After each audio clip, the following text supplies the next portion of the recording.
তাই হবে তো, তাই হবে।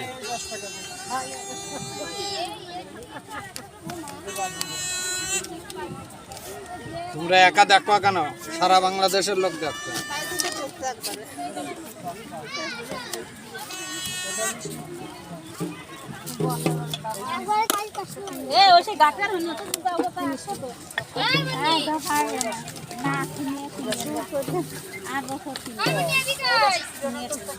আজকে কেন আমরা কেশব পড়তে আইসি, আর বছর আসবে না।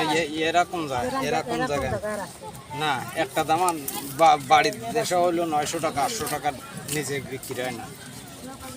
এ তো আইসি পড়েছে, আবার এই নিয়ে যাতে আবার গাড়ি ভাড়া দাও 4000, আমি দিয়ে যাব জনগণের।